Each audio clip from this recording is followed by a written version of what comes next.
So this is a video made by Archer. I think everyone knows him. If I know a certain One Piece creator, definitely everyone else also knows about him.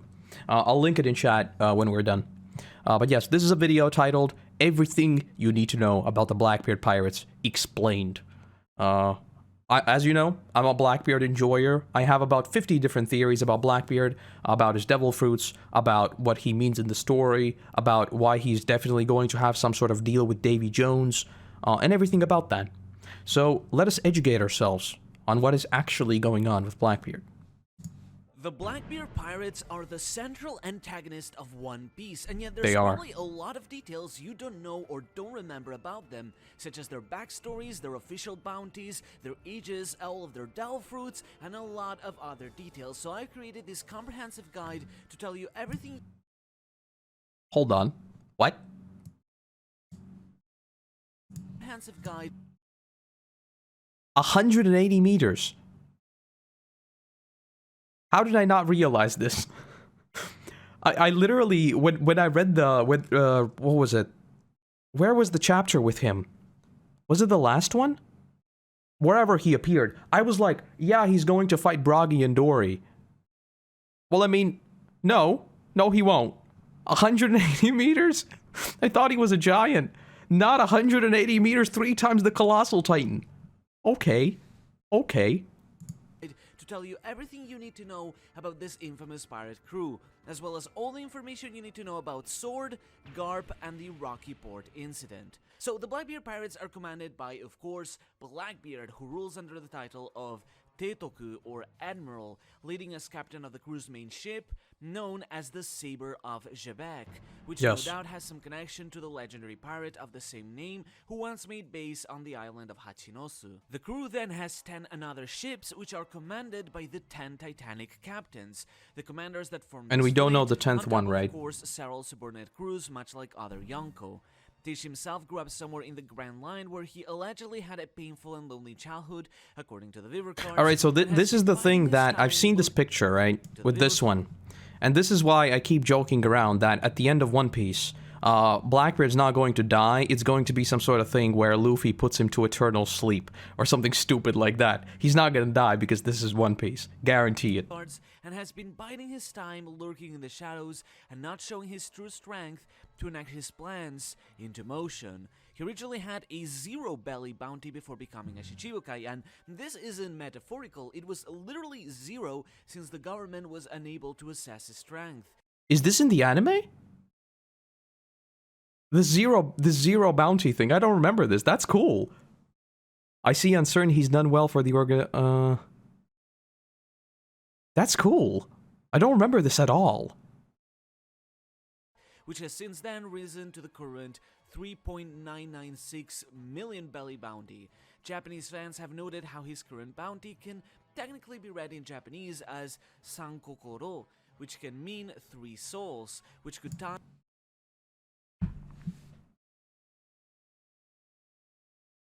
There it is. That's definitive evidence. If you ask me, nothing more needs to be said. 3 souls. The 3 skulls on his flag yes. Represent the 3 souls that let Blackbeard not sleep and eat multiple fruits. It's not just. But of course, that's all still. It's not just 3 skulls. It's 3 beardy things. It's 3 pistols. Everything is in 3s with this dude. Japanese as Sankokoro, which can mean 3 souls, which could tie into a lot of theories that the 3 skulls on his flag represent the 3 souls that let Blackbeard not sleep and eat multiple fruits. Precisely. But of course, that's all still speculation. No, it's fact. The captain of the first ship is Champion Jesus Burgess, who serves as the helmsman of the crew. Favorite food, protein. He is from the Grand Line and currently 29 years old, and has eaten the Riki Riki no Mi, or strength fruit, which appears to give him incredible physical strength. He originally had a 20 million belly bounty during his first appearance, but it has since increased to an unknown amount post-time skip. The captain of the second ship is there he is. of the Rain, former head jailer of Impel Down. He is from the Grand Line and currently 44 years old, and has eaten the Suke Suke no Mi, or clear fruit, after the crew killed Absalom and stole his fruit when he infiltrated Hachinosu. Just like Absalom, this fruit allows Shiryu to turn himself and any items he wants to invisible. He also wields a sword This whole called invisibility thing is, I think, oh, he's just going to talk about the swords. Yeah, I was about to say this. This whole invisibility thing sort of has me wondering, who's he going to fight? Is it going to be Zoro, or is it going to be Sanji because of their whole invisibility thing? Is the interesting thing for me. I think if he were to fight Zoro, and maybe Zoro's eye can somehow play into that. Maybe. Ryu or Thunderstorm. Maybe, you know, because Zoro's lost his eye for that long. Maybe because Zoro has only one eye now, he needs to sort of use his other senses to sense his enemies. And so him being invisible is a moot point. Think about that. Hence his epithet of the Rain. This sword is a graded Meito blade of a yet unknown rank, just like Zoro's swords. The captain of the third ship is Supersonic Van Augur, who serves as the sniper of the crew, being so incredibly skilled he was able to shoot birds from islands away as early as Jaya. He wields a long-distance precision rifle called the Senriku, or Thousand Lands if translated. He is from the East Blue and currently 27 years old, the youngest in the crew in fact, and has eaten the Wapu Wapu no Mi or Warp fruit, which allows him to teleport around pretty freely. He had a 64 million belly bounty as of his introduction, but his current post-time skip amount is unknown. The captain of the fourth ship is... Alright, so this guy is going to clearly beat this previous guy, I mean, the sniper dude. So, what's going to happen here is Usopp is going to unlock, like, insane observation hockey. He's going to peer into the future, and then him warping, he's going to predict where he's going to warp. That's how he's going to beat him. The captain of the fourth ship Definitely. is corrupt King Avalo Pizarro, who was formerly a king of a country in North Blue that was overthrown by his people for his despotic nature. He tends to add nya or meow to the end of his sentences, likely because of his large cat-like whiskers. He is currently 42 years old and has eaten the Shima Shima no Mi or Island fruit, making him an island human and seemingly allowing him to fuse together with an island and control it at will. Yeah, this is an odd one. This fruit seems very similar to Pika's Ishi Shinomi or Stone fruit, but with the cost of not being able to manipulate stone, he appears to have easier control over any island in general. The captain of the fifth ship is... So, hold on. This dude is sort of odd. Listen to this. We talk so much about, like, the Grand Line. We talk so much about, like, Wano being submerged and all that. When we have fruit powers like this, what's the deal with destroying Wano's borders?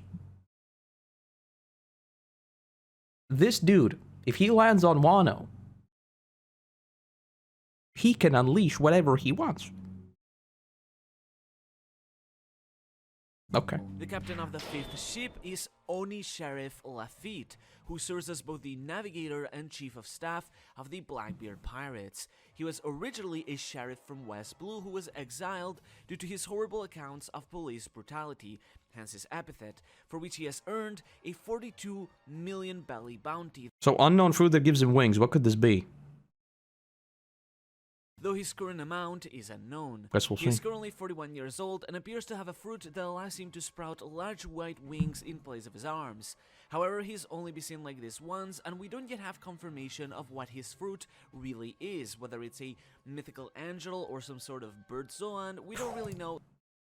Mythical angel, I like that. If he's like an angel of death or something, that could be cool. That could be cool. So we'll have to wait to know for sure.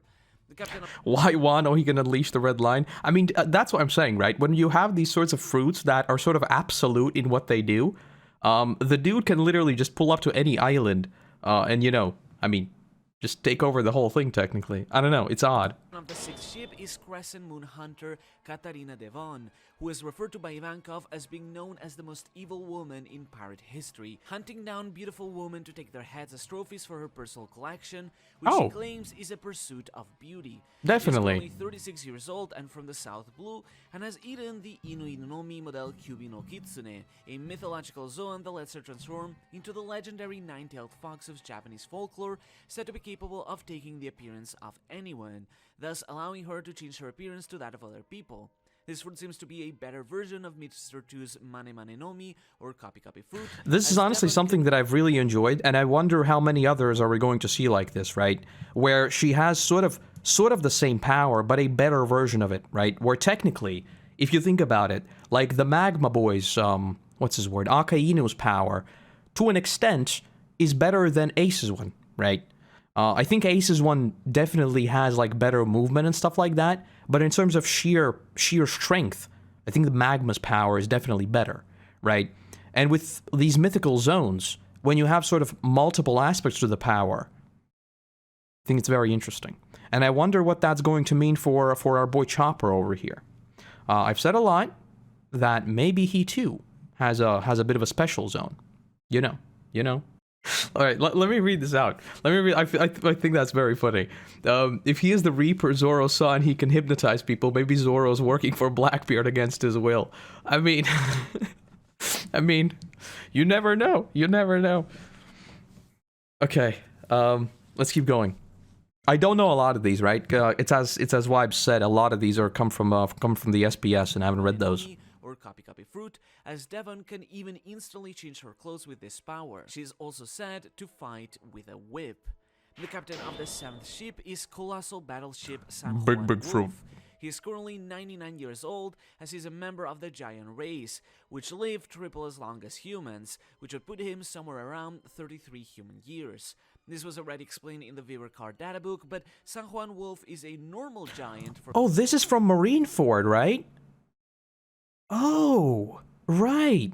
So why didn't I ever realize how big is he? From a giant village in West Blue who has eaten a devil fruit that allows him to become gigantic. This fruit would already make a normal person massive, but it makes Wolf even more colossal as a giant.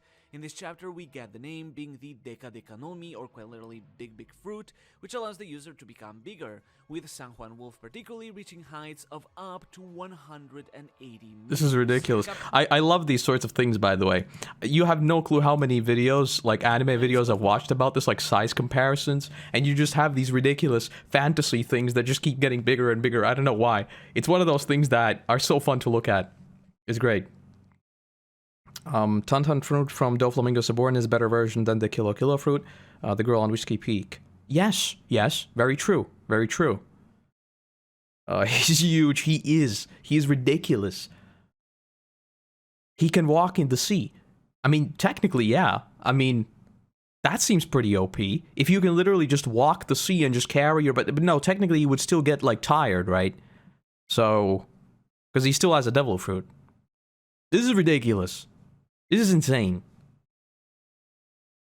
Up to 180 meters. The captain of the 8th ship is heavy drinker Vasco Shot, who is stated to be one of the most vicious members of the crew, having been imprisoned for the sheer brutality of his crimes.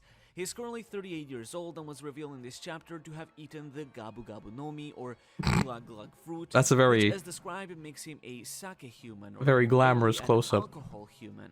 It's not clear to which extent this fruit works, whether it's a Logia or a Parmesia, but Vasco Shot hinted at being able to burn down the city, which he likely would do by spreading his alcohol and setting it on fire. Finally, the captain of the 9th ship is Shinigami Doctor. This is such a cool one. Translated as the Grim Reaper, who is the doctor of the crew.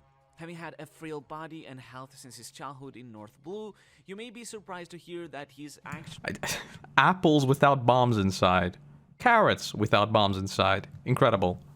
Only 20. Also, I can't wait to see him fight with a scythe. I said this in the Wano videos, but Zoro fighting the killer when he was using the scythes, that was so badass.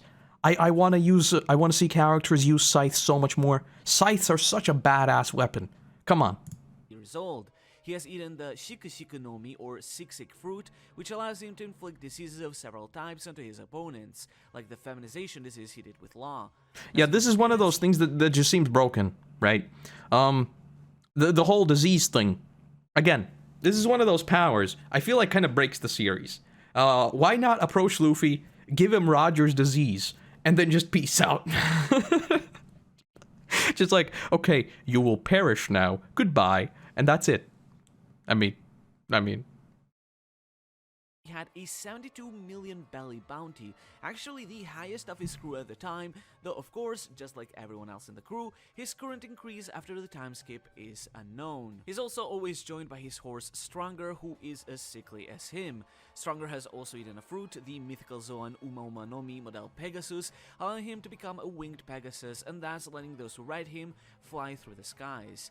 As for the captain of the 10th ship, it hasn't been officially confirmed yet who this mysterious person is. It's Aokiji. However, by the way we see them acting in But this he's chapter, undercover. I think it's fair to say this position is almost certainly held by Kuzan, who has joined the Blackbeard Pirates to become one of Teach's close confidants. It is obvious that Kuzan has some deeper motives, as he told Smoker that he's still himself, and likely has some large master plan for joining the Blackbeard Pirates. Teach is likely aware of this too, as he told Burgess that So my headcanon about this thing, right, it's just me, Smoker, is that I feel like because he has gone so deep undercover, I think this was just a case of, don't worry, we can talk freely, no one else is coming, no one else is on their way, you know, everything's chill. Blackbeard's, like, 2 other commanders aren't going to show up. This was my headcanon now that we know that, yes, he is indeed a part of the Blackbeard Pirates, technically. the Blackbeard Pirates. Teach is likely aware of this too, as he told Burgess that he doesn't quite fully trust him either, but feels he can get some use out of him, so he's willing to let him act on his crew for the moment being. Now knowing about all 10 Titanic... Oh. This isn't like... I'm guessing this is just like a mock-up of where everyone is, right? This isn't like the actual map. This is something I've wanted to do. I wanted to make like a really, really cool visual. I spent a unhealthy amount of time on this. Let me give you some inside lore on the final Wano video. I wanted to have like a 30-second just fly through every location we've been. But you know, it took too long, so I gave up. Daku can only give a disease once, and Hockey can undo the disease. Yeah, I guess. But then he should pick better diseases. Just like kill them. Simple as that. Think about it. Captains, we can actually locate where each of them is currently, which will allow us to find out just who exactly are the ones going to Egghead. As we see in this chapter, currently at Hachinosu appear to be Shiryu, Avalo Pizarro, Vasco Shot, and San Juan Wolf. Meanwhile, at Archer is so much more confident with his pronunciations. I don't know what his native language is, so that might be why. The Hard Pirates are Teach, Burgess, Augur, and Doc Q, which means that the only ones left are Lafitte, Katarina Devon, and Kuzan. Thus, it's only the 3 of them who could be going to Egghead. Everything's coming up on the theory. Maybe he is the one who Zoro saw after all. Though it's also possible that it's only some of them while the others are busy elsewhere. Going back to Kuzan though, many people have speculated that perhaps Kuzan himself is part of SWORD, still being a Marine but just unaffiliated with them in a deep, complicated covert mission. In this chapter, Kuzan better introduces us to the concept of SWORD, being the Marines' secret special forces, a special secret force within the Marines who act without holding the government accountable for political responsibility. As Kuzan puts an example, to avoid large-scale conflicts, Marines are not allowed to engage against the Yonko without permission from above, but SWORD members are allowed to because the government doesn't hold them responsible, which is why we see them being able... Alright, so one thing I've been thinking about is that maybe he's not even in SWORD, is what I've been thinking. Like, maybe he's not in SWORD, maybe he doesn't work for Blackbeard, maybe he is literally undercover with Blackbeard, and he is just a wild card. Right? That he's not even in the Marines, he's just a dude. Because he's so obsessed with going undercover for like the whole Blackbeard thing, that he doesn't even risk being a part of SWORD. Maybe. Able to attack the island later in the chapter, being able to rescue Kobe without orders from above. So let's go quickly over all the current SWORD members as well. First of all, we have Kobe being a captain within the Marines, though he has already achieved far more fame and accomplishment. What the hell is potato butter? What the hell is potato butter? Potato butter. What? Is this like a typo or something? It must be a typo. What is a potato butter? Please, someone enlighten me. I'm sure this is I'm sure that's a typo. Accomplishment than any other captain in the series, as we clearly see in his cross-guild bounty being 5 stars, which would put him at around 500 million belly. This is because Kobe saved countless lives during the famous Rocky Port incident that He's a took legend. place during the time skip, which earned him the epithet of Kobe the Hero, a nickname very similar to that of Garp, the hero of the Marines, as we'll see for Almost as if all of our newest generation will replace the old guard. You know, maybe. later. Kobe has become famous for his incredible tactical prowess and leadership This is some skills, film red, as right? well as his kindness in always trying to protect the people, which we see in Maybe this it's not. chapter as he I think it tries is. to free the slaves that Blackbeard has captured. It's interesting to note that many of the slaves on Hachinosu appear to be from different races, such as snake necks, long arms, or minks, likely due to their high value in the That's a slave neat market. detail, didn't But notice that. more than anything, it shows to us narratively that Blackbeard is just as corrupt and discriminatory against oppressed minorities as many in the world government. Kobe managed to break out thanks to the help of Perona of all I don't think with Blackbeard it's even like a personal thing and like discrimination or anything. I think he just doesn't care, honestly. I think with Blackbeard it's as simple as that. people, though. This is because Perona wanted to rescue Moria after hearing of him in the newspaper, since Moria is like a father to her, and has raised her since she was young. Though Moria may be a ruthless pirate, he was shown to be legitimately loving and caring towards his crew, treating them like family, as when Blackbeard killed Absalom he was devastated, and seemingly refused his invitation to join his crew, which resulted in him being locked up on the island. Thus, Perona came here to rescue I don't him, like being Charlotte able to Head. easily infiltrate the island thanks to her I don't ghost like him. powers, and seemingly may have succeeded in doing so, as Kobe worked with her to get himself Potato butter is when you cook softened mashed potatoes into with butter, milk, chives, and other seasonings. So that's mashed potatoes. That's mashed potatoes with butter. Butter potatoes. I mean, yeah, it makes Moria sense. freed, I thought meaning that's that what I you thought should it keep was. an eye on as to what Moria and Perona will get up to. Beyond Kobe, Helmappo is also confirmed a member of SWORD, as is Dieth Drake, who held the special position of captain of the SWORD unit, though it is currently unknown whether Drake is still alive or not, as Prince He's Bruce mentioned alive. being unable to get in contact with him. Speaking of which, continuing with other members of SWORD, we have Rear Admiral Prince Grus, who first appeared in chapter 966 cover story, and later at the start of Egghead. He has eaten the Gunyo Gunyo Nomi, which stands for the sound effect clay makes, making him a clay human. It's not clear if he's a Logia or Paramecia, but this fruit allows him to create living golems made of clay, which can then fight in his stead, but can also not be easily defeated, having Logia-like properties. We see this in action with the large marine member we also saw in chapter 966 cover, though this makes me wonder if this is just a copy of that marine, or if that marine we saw in that cover story was a golem all along. In fact, if he is a Logia, this could tie with the idea of Logia awakenings, letting the user turn their element into living creatures, though it could also just be a Paramecia with special properties. Next is Rear Admiral Kuzaku, with Paramecia with special properties. Where have we heard that before? But like, jokes aside, I do like that I mean, you know, like way back in the series, the devil fruits were sort of creative as well. Like, I mean, Buggy was one of the first, I think he was actually the first devil fruit user we saw, and his power was already like, what? You could be diced into parts, and your parts can fly around. And I mean, that's a cool thing, right? That's not anything like super basic, just like, I can become stone, or anything like that. But I mean, a power like this is like with JoJo stands. You start the part, you have this basic ability of, I don't know, like shooting something. You end the part with like gravity and physics-defying abilities that transcend time and space. I love it. I love it. I want to see more of these like ultra-specific, ultra, like extremely niche powers is what I want. properties. Next is Rear Admiral Kuzaku, which is the Japanese word for peacock. Much like Grus, again, she first appeared in chapter 966 cover, which gives us a good idea of her color scheme. She's actually revealed to be Tsuru's granddaughter, which gets me interested into Tsuru's own personal life outside the Marines. Kujaku ate the Muchi Muchi Nomi, or Whip fruit, which makes her a dominating human who appears to be able to subdue things with her powers. This is a weird such power. as forcing inanimate things such as buildings to follow her orders. This might all play into the joke of the M on her hat, which obviously stands for Marines, but is also a slang term in Japanese for those who want to be subdued by someone dominating. And finally, I didn't know we have that. Commander Hibari, which refers to the lark bird in her name. In case you haven't noticed already, several, though not all, of the female Marines are named after birds.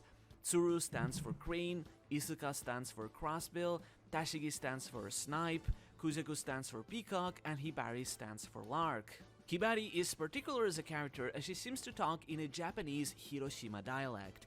This is interesting as the only other... This is one of those things that's so unfortunate that I never pick up on because it's like a thing that doesn't translate. It's so sad. It's so sad. Cracker's biscuit ability has a similar power, but he can make golems out of crackers. Yes, very true. Very true. Basically, I just want to have powers that seem stupid on the face of it, but are actually like ridiculously powerful when you leverage them properly. Sort of like with Luffy's power, but not a sun god, okay? Okay. Character in the story to talk in this dialect is Sakazuki, which has led a lot of Japanese fans to speculate that much like Kujaku, Hibari could perhaps be the daughter of Akainu, which would make her tsundere relation with Kobe quite an ironic twist of fate. She doesn't appear I to hope have a that is foot, but true. She seems to be a talented sniper, using Vegapunk's GP flower, the solution that turns gunpowder into flowers that was introduced in this cover story.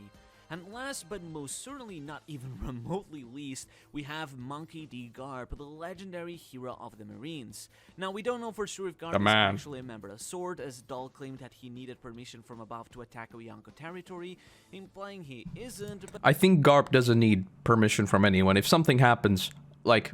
I think after Marineford and after everything that happened there, if something ever happens again, I think Garp's like... But he's the type of person who doesn't listen to orders anyway, and may have gone ahead with a mission either way. Yes. After defeating the Rocks Pirates at God Valley, though of course the world doesn't know this was with the help of Goldie Roger, Garp became consecrated as a hero, which many would consider to be the strongest Marine to have ever lived, having fought many times against the Pirate King himself. His strength is apparent in this very chapter, seemingly being able to send his ship flying by simply punching the water, a trick he no doubt picked up after seeing the Sunny fly with Ku the Burst, and then delivering one of the most impressive attacks we've seen yet, being Galaxy Impact, with the kanji reading being Fist Impact.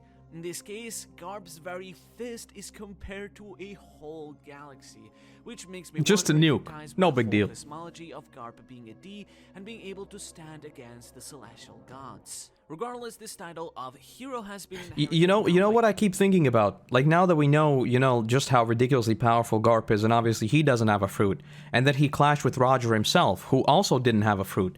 It sort of makes me think about Dragon's abilities, right? Because I've long said that maybe he's some sort of elemental dragon or something like that, or maybe he has like a wind-powered Logi or something like that.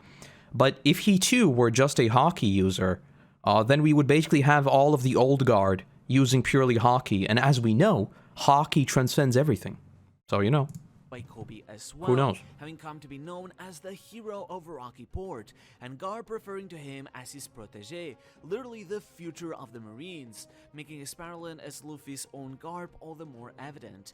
But the interesting thing here is how Kobe attained his epithet as the hero of Rocky Port, because this chapter actually gives us a tiny yet crucial detail in understanding what actually happened during this famous Rocky Port incident. The Rocky Port incident was a certain event where three key figures clashed. The first was Law, who was credited as the mastermind of the incident. The second was Kobe, who saved many lives during this event, coming to be known as the hero for his exploits. And the third is Blackbeard, who thanks to Kobe's efforts was able to take advantage of the situation to defeat former Rocks Pirates member Ochoku and take control of Hachinosu Island.